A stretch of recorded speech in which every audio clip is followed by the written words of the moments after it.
आओ तुम्हें लेकर चलती हूँ दलितों की बस्ती, जहां पर आए दिन अत्याचार शोषण होते हैं, जहां आपको आए दिन सुनने को मिल जाएगा कि आज दलित बेटी के साथ में अत्याचार हुआ या दलितों के साथ में छुआछात हुई या दलितों का रास्ता बंद कर दिया गया या दलितों को शमशान घाट जाने से रोका गया या दलितों को कुएं पर चढ़ने से रोका गया या दलितों को नल से पानी भरने से रोका गया या दलितों को घोड़ी पर चढ़ने से रोका गया या दलितों की बारात को रास्ते से ही लौटा दिया गया। साथ ही ये प्रकरण पहली बार नहीं हो रहे हैं, बल्कि भारत में जाति के आधार पर अत्याचार शोषण रुकने का नाम नहीं ले रहे हैं। और जो लोग आज बड़ी बड़ी बातें करते हैं, जो बात करते हैं कि आज भारत में जाति व्यवस्था नहीं है, जाति व्यवस्था खत्म हो गई है, भाईचारा बढ़ गया है और कहीं ना कहीं अंतर जातीय विभाग भी हो रहे हैं। लेकिन साथियों, अभी मैं जिस घटना का जिक्र करूंगी उस तरह की घटनाएं इन लोगों के मुंह पर जोरदार तमाचा है, जो आज भी ढकोसले करते हैं कि भारत में जातीय व्यवस्था नहीं है। इस मामले को क्या किया, इन्होंने धार्मिक मुद्दा बनाया और धार्मिक मुद्दा बनाकर जो वरिष्ठ महिलाएं हैं जो वहां पर मौजूद नहीं थी, उन महिलाओं को पुलिस और नगर निगम अधिकारियों ने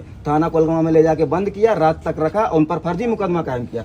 इस 9 साल की बच्ची को पूरा दिन उसके परिवार को न सौंप कर थाने में रखा, भूखा प्यासा रखा। इस तरीके से भी पुलिस प्रशासन और अधिकारी आरोपियों को संरक्षण दे रहे हैं। आरोपियों ने महिला के साथ अभद्रताएं की हैं, जांघ में चोट है, 3 दिन से ज्यादा हो गया है, न तो अस्पताल ने जांच की है न तो पुलिस कर्मियों ने MLC कराई है। लेकिन ये पीड़ा वही व्यक्ति समझ सकता है जिसके साथ में इस तरह की घटनाएं, अत्याचार शोषण होता है, क्योंकि एक कहावत भी है कि जिसके पैर न फटी बिवाई वो क्या जाने पीर पर आए। साथियों, अभी ताजा प्रकरण उतेली सतना मध्य प्रदेश का निकल कर आया। मध्य प्रदेश में ये पहली घटना नहीं है जब इस घटना को सुनकर शायद आप चौंक जाए। इस तरह की घटनाएं तमाम हम देखते हैं कि भारत के कोने कोने में होती है और मध्य प्रदेश में भी लगातार इस तरह की घटनाएं हो रही। अभी पिछले दिनों जिस तरह से हमने 15 अगस्त पर भी देखा, 15 अगस्त पर एक ऐसा वीडियो वायरल हुआ जिसमें कि दलित समाज से आने वाली श्रद्धा सिंह नाम की जो सरपंच है, जब वो स्कूल में ध्वजारोहण करने जाती है तो जो वहां का सचिव और उप सरपंच है उसने श्रद्धा सिंह को झंडा फहराने से रोका और उसको ये बोल दिया कि अगर आपको यहाँ पर बैठना है तो अपने घर जाइए और वहां से कुर्सी लेकर आइए। आप देखिए कि कितनी गंदी मानसिकता है कि एक सरपंच को, मतलब उसका सचिव और उप सचिव आदेश कर रहे हैं कि हम आपको यहाँ पर बैठने नहीं देंगे, झंडा फहराने नहीं देंगे, अगर आपको यहाँ पर बैठना है तो आप अपने घर जाइए और वहां से कुर्सी लेकर आइए। तो साथियों, ये क्या है? क्या ये जातिवाद नहीं है? और इसी के साथ साथ में एक प्रकरण और निकल कर आया। जिस तरह से अभी शिवरात्रि चली, उससे पहले दुर्गा पूजन चला, उससे पहले कई तीज त्योहार रहे, तो जो वो दलित समाज के लोग हैं उन्होंने खुद बताया और खासकर बहन बेटियों से जब चर्चा की गई तो चर्चा में निकल कर आया कि भंडारे के नाम पर ये लोग हर मोहल्ले हर गली से पैसे उगाई तो कर ले जाते हैं और टाइम भी दे जाते हैं कि उस दिन भंडारा है, आप आइए। लेकिन जब दलित समाज के लोग और अनुसूचित जाति के लोग वहां पर भंडारा खाने जाते हैं तो उनके साथ में जातीय भेदभाव किया जाता है और उनको वहां पर चूड़े चमार कहकर भगा दिया जाता है कि हमारा भंडारा अपवित्र हो जाएगा, मंदिर अपवित्र हो जाएगा।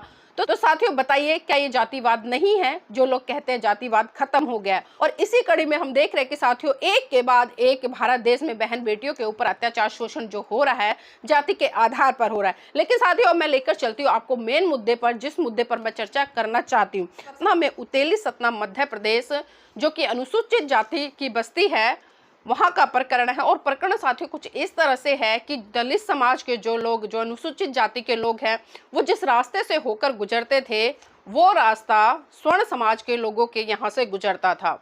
अभी पिछले दिनों जिस तरह से प्रधानमंत्री आवास योजना के तहत उन लोगों ने अपनी तानाशाही को दिखाते हुए और सत्ता का कहीं ना कहीं एक दमखम दिखाते हुए उन लोगों ने उन अनुसूचित जाति के लोगों का रास्ता बंद कर दिया। जब गांव के तमाम लोगों ने इसका विरोध किया तो उन लोगों ने रास्ता खोल दिया, लेकिन उसके बाद फिर वही मानसिकता, फिर से दोबारा से रास्ता बंद कर दिया गया और फिर से लोगों ने विरोध किया तो फिर उन लोगों ने रास्ता खोल दिया। लेकिन साथियों, अब तो सारी हदें पार हो गई थी। 2 बार विरोध प्रदर्शन हुआ, दोनों बार रास्ता खुल गया, लेकिन तथाकथित मनुवादी विचारधारा के लोग अपनी गंदी मानसिकता से बाज आने वाले नहीं थे। उन्होंने तीसरी बार भी रास्ता बंद किया और दीवार खड़ी कर दी और वहां पर एक छोटा सा मंदिर बना दिया। उस प्रकरण को पूरा का पूरा धार्मिकता से जोड़ने का काम किया। और जब अनुसूचित जाति के लोग उस रास्ते से जाने लगे तो उन्होंने देखा कि फिर से तथाकथित लोगों ने रास्ता बंद कर दिया। तो तब उन्होंने दीवार में से 2-4 ईंट निकालकर वहां से जाने का प्रयास किया तो इन लोगों ने उनके ऊपर हमला बोल दिया। साथियों, मैं पूरा का पूरा प्रकरण आपको खुद दिखाती हूँ कि वहां पर बहुजन समाज पार्टी के कार्यकर्ताओं ने, पदाधिकारियों ने आंदोलन किया है और पुलिस प्रशासन और नगर निगम को पूरी तरह से घेरने का काम किया है। तो साथियों, आइए मैं लेकर चलती हूँ आपको सीधा घटनाक्रम पर। सूचित जाति के लोग हैं और ये लगभग वहाँ कई पीढ़ियों से रहे हैं, 2-3 पीढ़ियों से रह रहे हैं। स्मार्ट कॉलोनी बनने के बाद भी इनकी वहाँ से निकासी थी, ये आते जाते थे। आज आप जाकर देख सकते हैं स्मार्ट कॉलोनी में कि लोगों के घरों में एसी लगे हैं, 4 चक्के खड़े हैं। वो बाद लोग आए हैं, सवर्ण जाति के लोग हैं। इन दलितों का वहाँ से गुजरना उन्हें नागवारा है। कई बार उन्होंने अवैध रूप से रास्ते को रोका, जब उस रास्ते का खंडन किया, ये जारी रखते रहे। कम से कम ये घटना 3 से 4 बार हुई।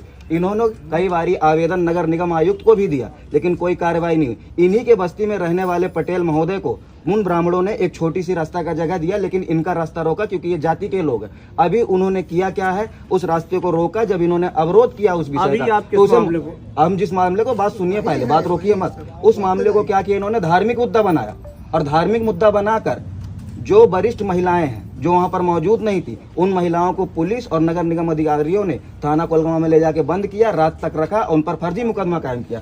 इस 9 साल की बच्ची को पूरा दिन उसके परिवार को न सौंप कर थाने में रखा, भूखा प्यासा रखा। इस तरीके से अभी पुलिस प्रशासन और अधिकारी आरोपियों को संरक्षण दे रहे हैं। आरोपियों ने महिला के साथ अभद्रताएं की हैं, जांघ में चोट है, 3 दिन से ज्यादा हो गया है। न तो अस्पताल ने जांच की है, न तो पुलिस कर्मियों ने MLC कराई है। अगर इस मसले को आगे नहीं किया गया तो हम अनुसूचित जाति आयोग दिल्ली में जाकर धरना प्रदर्शन करेंगे और जिन अधिकारियों ने आरोपियों को संरक्षण दिया उनके खिलाफ भी कार्रवाई की मांग करेंगे। एक चीज और है कि नाबालिग बच्ची है, घटना से कोई लेने देने, उसके बाद भी पुलिस उसको बैठा दी। बिल्कुल डाके बैठी थी, हमारे पास फोटो है थाने में बच्ची क्या थी बैठाने की? अब वो तो पुलिस से पूछिए, आप कोलगांव थाना पुलिस से। वजह तो होना नहीं चाहिए।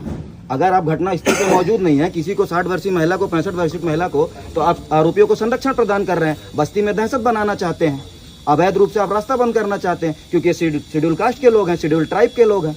बाकी आप उसी जगह से एक पटेल को रास्ता दे रहे हैं, बाकी अनुसूचित जातियों का लोगों का रास्ता रोक रहे हैं। किस बिहाफ पे रोक रहे हैं? अब पुलिस ने उनको संरक्षण प्रदान किया, कोई सबूत न होने के बावजूद भी, बिना जांच के, बिना वीडियो के जांच के, फॉरेंसिक लैब रिपोर्ट के आपने मुकदमा कैसे कायमी कर दी? आप ये सवाल कोलकाता थाना पुलिस से पूछिए, जिला पुलिस प्रशासन से पूछिए। कौन लोग हैं, किसके कहने पे? राजकुमार यादव और नगर निगम के अधिकारी, पुलिस कर्मियों और आरोपी गणों की 60 गांठ है। आप जाइए स्मार्ट कॉलोनी में, अभी देखिए घरों में एसी लगे हैं, 4 व्हीलर खड़े हैं। अगर आप पत्रकारिता करते तो आप अभी जाकर देखिए, आपको दूध का दूध, पानी का पानी हो जाएगा। संगठन है भैया उनका, जय माता दी संगठन। वो तो कोई भी समिति बनाकर ये अपने से आप बताइए क्या हुआ आपके साथ, बताइए। झंडा ऊपर करो भाई। पीछे ही नहीं कि हमारे घर के सामने से दीवार उठ गई है, हम रास्ता मानने गए, हमको वहाँ से गाली गलौज करके हमारे ऊपर मारने को गलत प्रस्ताव मारपीट। ये 9 साल की बच्ची, हम लोग निवेदन हाथ जोड़ के विनती करके सबसे बोले हमको रास्ता चाहिए, तो गेट हमको चाहिए हमारे निकलने भर का। आप गेट पर यहाँ के जो को अधिकारी कंपनी के होम मैनेजर का गार्ड हमारे लिए एक ही गेट लगवा के अपना गेट बंद करके ताला बंद कर दो, लेकिन हमको एक ही गेट चाहिए। लेकिन बोले तुमको गेट नहीं चलेगी, तुम नंजतिया हो, तुम चमार हो, तुम यहाँ से नहीं निकल सकती, तुम्हारे लिए कोई रास्ता नहीं है। सर जब इतना बोले गाली गलौज करके, तो हम लोग फिर भिड़ गए कि क्यों हमको रास्ता नहीं देंगे। हमारी माता रानी जंगल विभाग में बैठी है, हम कहाँ से उसका पूजा पाठ करें, कहाँ से हम पहुँचे? ये हमको बोलते या आप सोनौरा जाओ घूम के, या बाईपास से जाओ। हम लोग कहते हमको रास्ता चाहिए, स्मार्ट सिटी बन गई, क्या हम एक रास्ता को अधिकार नहीं है सर? दो है ना, हमारा कोई हक नहीं है रास्ता मांगने का। सर से हमारा यही निवेदन है। नहीं बिल्कुल, आदमी हमारा कोई नहीं सुनता है। सबले हार नगर निगम, तहसीली और यहाँ पास कोलगामा थाना सबले हार कंप्लेन कर, कोई सुनवाई नहीं। सर आपकी बात हो गई है इसके साथ से, इस पे जो है जांच होगी और जांच के बाद जी सर, हमको लिपिट के हमारे फरीपुर गलत से गलत रास्ते में हमारे गलत उधर पार करे हमारे साथ। जी उसमें एक ही होगा सर, इसका अच्छा ये है एक, इसके साथ में वो संलग्न पेपर्स है वो। हाँ नहीं, 2 रिसीविंग, सही बोल रहे हो। दो अलग। सर पहले तो आप इनका मेडिकल करवा दीजिए, MLC हुई नहीं है, अस्पताल भी गए लिख दिया थे। है, यहाँ पे तो होता नहीं, उस पर लिख दिया। नहीं, आप किसी भी अपने पुलिस महकमे को आदेश करके अस्पताल कि इनकी MLC हो जाए। 2 दिन हो चुका है हो पहले। गया MLC है ना, जांच के जो भी होगा पूरा कार्रवाई विधि सम्मत। आपको लॉ का मालूम है ऑफिसर्स में इस प्रकार का कोई प्रावधान नहीं है कि हम यहाँ से आदेश नहीं सर, कैसी बात कर रहे हैं? आपको पूरे जिले के अधिकारी हैं आप। अधिकारी तो हम बताए उसमें लिखती है ना, आदेश कर दिया हमने। नहीं, आदेश के लिए सर मैं ये बोल रहा हूँ, पहले इनकी प्राथमिक एमएलसी हाँ, करवा तो करवा दीजिए। देना, लिख आप दिया जांच जो भी उसमें। करवाते रहिएगा, जांच का प्रावधान जितना भी समय लेना है।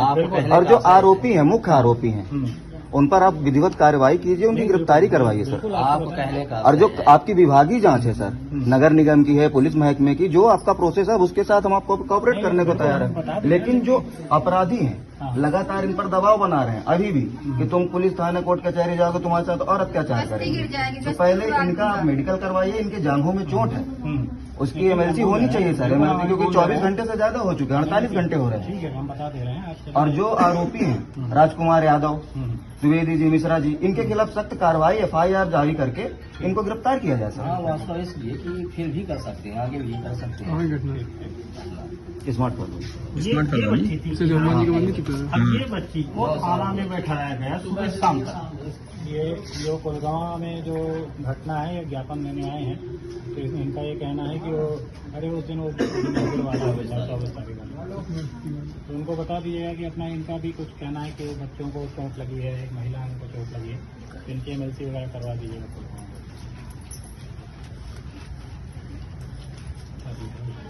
भरोसा है आप पर, ऐसा नहीं होगा। हमारे SP साहब भी बोले थे, क्या है गरीब लोग हैं। नहीं, जब आपकी SP साहब से बात हो गई तो उसका तो विश्वास कीजिए कि जब हमारे मुखिया ने बोल दिया तो हम तो अनुशासन से बने। है ना,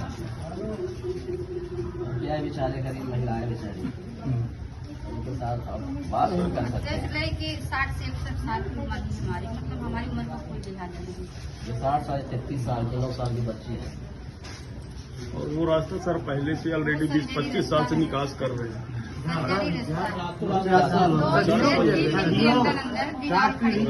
बंद कर दिया जाए सर कुछ कुछ तय नहीं है, कुछ तय नहीं है। सैनिक है, कुछ तय नहीं है बस। हवा ज्यादा और लड़ने झगड़ने की कितनी ताकत है। दिन भर काम करने वाले लोग हैं। ज्ञापन दे देना, फोटो खींच ले। अच्छा, हाँ जी, आ जाइए आप। महिलाएं लोग आ जाइए पहले आगे। इसके साथ घटना